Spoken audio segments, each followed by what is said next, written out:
क्या तुमने ये गाना सुना है? क्या तुम्हें भी ये गाना डिस्टर्बिंग लगता है?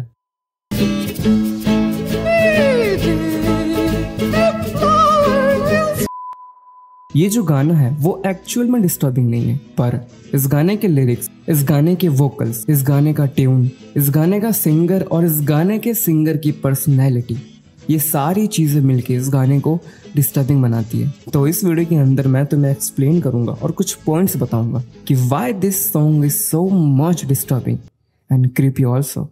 इस सॉन्ग का नाम है टिपटॉय थ्रू द टुलिप्स। इस गाने को 1968 में बनाया गया था। जो सबसे पहला पॉइंट आता है ना, वो है हाई पिच फॉल्सेटो वॉइस। अपने टाइम में जिस वजह से सबसे ज्यादा पॉपुलर था वो था उसके फॉल्सेटो वॉइस से, यानी हाई पिच वॉइस से। फॉल्सेटो एक वोकल टेक्निक है जिसके अंदर एक सिंगर अपने वॉइस को हाई पिच के अंदर गाता है। तुमने बहुत सारे सिंगर्स को देखा होगा, like Justin Bieber, the weekend, जब किसी फ्रेज के अंदर ये अपने वोकल्स को बहुत ज्यादा हाई पिच कर देते हैं तो उन्हीं को फॉल्सेटो कहा जाता है।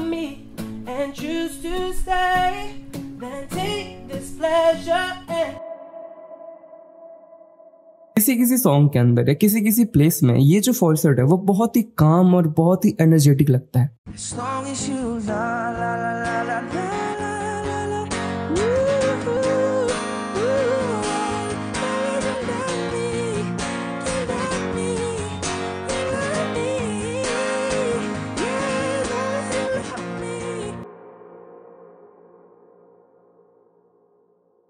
पर कई जगह पे ये बहुत ही ज्यादा डिस्टर्बिंग कैटेगरी में चला जाता है, जैसे कि इस सॉन्ग के अंदर में। और इसी वजह से ये एक सॉन्ग है, ऐसा एक एटमॉस्फेयर बना देता है जिसकी वजह से ये सॉन्ग हमें हॉन्टिंग लगता है। उसके बाद आता है लिरिक्स वर्सेस डिलीवरी। अब यहाँ पे मैं वर्सेस इसलिए बोल रहा हूँ क्योंकि जो इस गाने का मेन लिरिक्स है वो तुम अगर पढ़ोगे तो वो इतना कुछ डिस्टर्बिंग नहीं है। इनफैक्ट उसके अंदर ऐसा कुछ है ही नहीं। वो जो तुम लिरिक्स पढ़ोगे वो बहुत ही काम है, बहुत ही सुंदर तरीके से उस लिरिक्स को लिखा गया है। उसको पढ़ने के बाद ऐसा लगता है कि एक लव को, कामनेस को, इन सब चीजों को प्रेजेंट है। पर मैंने कहा था इस सॉन्ग को सिंगर ने अलग ही तरीके से बनाया है। उसने इस लिरिक्स को इस तरीके से गाया कि ये हमें पूरा उसका अपोजिट वाइब देता है। हमें इस सॉन्ग को सुनने पे जो फील होना था, जो लव फील करना था, जो कामनेस फील करनी थी, हम उसके अपोजिट जाते हैं। हम एंगर फील करते हैं, हम डर फील करते हैं। उनकी जो मासूम लिरिक्स है और उनकी अनोखी आवाज़, ये दोनों मिलके इस सॉन्ग को अनसेटलिंग बनाती है। और इसके लिए मैं यहाँ पे तुम्हें थोड़ा एक्सप्लेन करता हूँ कि एक्चुअल में इस सॉन्ग के अंदर क्या लिरिक्स है। ये तुम पहला फ्रेज सुनो।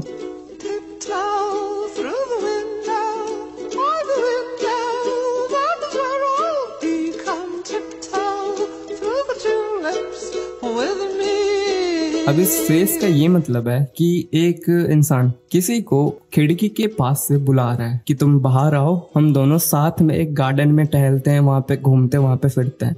मैं वहाँ की तुम्हें वादियाँ दिखाता हूँ, हम साथ में हाथ पकड़ते हैं, हम एक दूसरे को किस करते हैं, अगर मैं तुम्हें किस करूँ तो क्या मैं, वगैरह वगैरह चीज़ें। ऐसे करके इस लिरिक्स को लिखा गया है।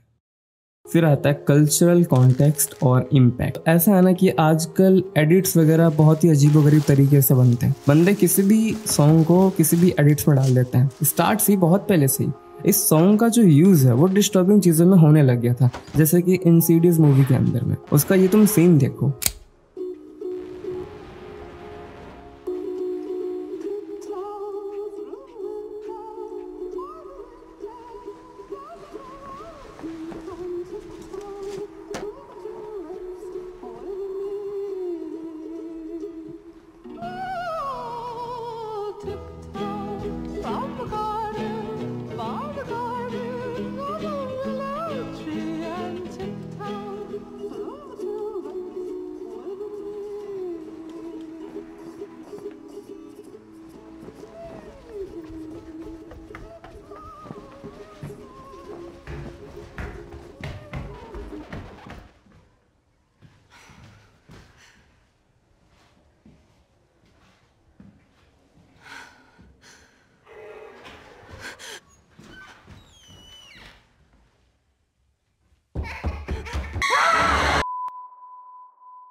ये लिटरली बहुत ही डिस्टर्बिंग था। तो इसी वजह से इसका इम्पैक्ट जो है वो डिस्टर्बिंग कैटेगरी में चला गया, क्योंकि इसका यूज ही वहां होने लग गया। अगर वही मैं इसको ऐसे बोलूं कि इस सॉन्ग को लव के अंदर यूज करा जाता, कहीं पे और किसी भी और मूवी के अंदर जहाँ पे लव रिप्रेजेंट कर रहा हो, या कोई भी एडिट्स बनते जिसके अंदर लव वगैरह कुछ कामनेस चीजें होती, अगर वहां पे इस सॉन्ग का यूज होता तो ये हमें अभी डिफरेंट वाइब दे रहा होता।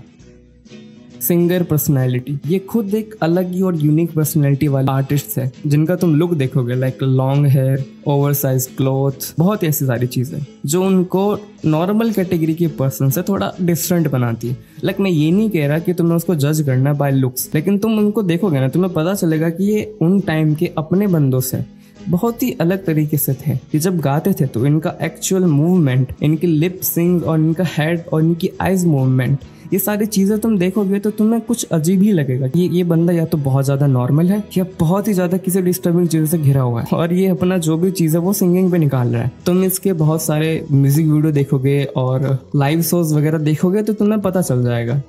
अब आता है कल्चरल एंड हिस्टोरिकल इम्पैक्ट। मैंने बताया था मूवीज वगैरह के बारे में, पर ये 1968 में रिलीज हुआ था, और मैं कहूँ उस टाइम पे ये जो सॉन्ग है वो अपने टाइम से बहुत ही ज्यादा अलग लेवल पे सिंगिंग था। ये जो सॉन्ग है, इस सॉन्ग का स्टैंड आउट होने का एक ही रीजन था, वो था अनकन्वेंशनल स्टाइल। टाइम पे ये जो म्यूजिक है वो हिस्ट्री में एक क्यूरियोसिटी और फैसिनेशन का पॉइंट बन गया था। तो यही थी यार इस सॉन्ग की एक्सप्लेनेशन। आई होप मैंने अपना पूरा ट्राई किया। लाइक मेरे को ये सब खोजने में बहुत टाइम लगा है, तो होपफुली तुम यार सब्सक्राइब कर सकते हो, लाइक कर सकते हो इसके लिए। एट द एंड मैं लास्ट कहूँगा कि रील्स वगैरह जो बनते हैं इंस्टाग्राम वगैरह पे, शॉर्ट्स वगैरह जो बनते हैं, उनका बहुत ज़्यादा इम्पैक्ट होता है किसी भी म्यूजिक का वाइब को देने के लिए, है ना। अगर तुम रील्स वगैरह बहुत ज्यादा देखते हो तो तुम अगर एक ही सॉन्ग को एक ही तरीके के एडिट में बार बार देखोगे तो तुम्हारे माइंड में उस सॉन्ग की छवि वही बन जाएगी। तुम उस सॉन्ग को कभी भी सुनोगे तो तुम वैसे ही फील करोगे। तो enough for now, have a good day, bye.